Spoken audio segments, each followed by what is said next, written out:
welcome to another installment of Metallic Reviews, the show where I take an honest look at the harder, heavier side of music and give it an honest rating.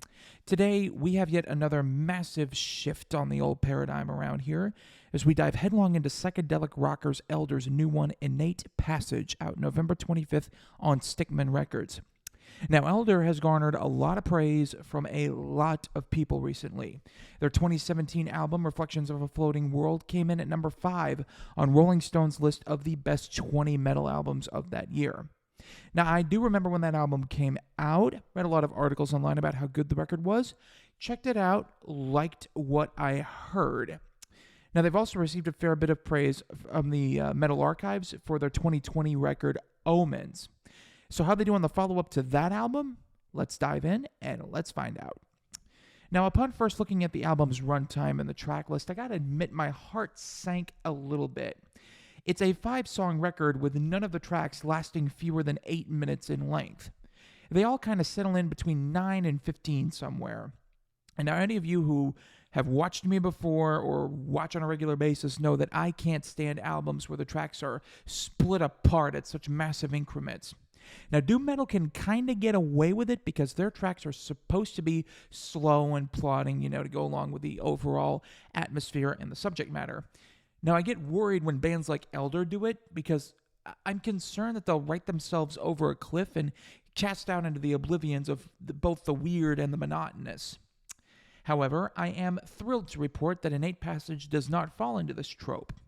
Rather, the band presents something that's intensely creative and humongous. This album is massive. This is where the longer track times work to the group's advantage. The soundscapes found here are at once beautiful and also endless. Extra time is really needed to properly appreciate everything that Elder has to offer on here.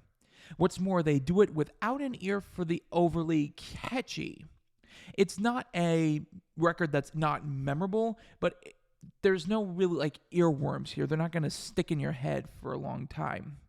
It's not brutal or violent either, but again, I wouldn't go so far as to label it radio-friendly or overly accessible. Yet, at the same time, it's also totally accessible. That's kind of the brilliance of this album. It manages to balance all of that. Basically, this is the perfect enigma. It's an album that contradicts itself in so many ways, yet settles and offers something straight and beautiful. While the album is not entirely instrumental, it is very instrument-driven. Vocalist, guitarist, and keyboardist Nick DeSalvo pops in with a phrase or two every now and then, but for the most part, Innate Passage is a beautiful work of instrumentation.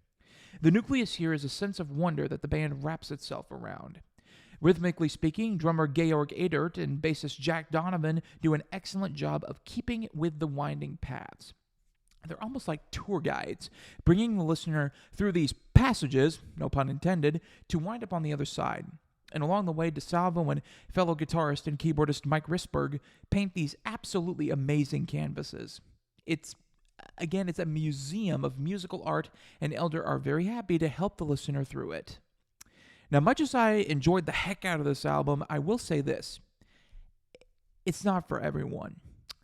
If you get bored easily by long, drawn-out tracks or are annoyed by a lack of brutality in metal, then you probably won't like it. It's one of those albums that takes an artistic and aesthetic stand against those in the death and black metal scenes, crowing about how things have to be brutal or violent or they don't count.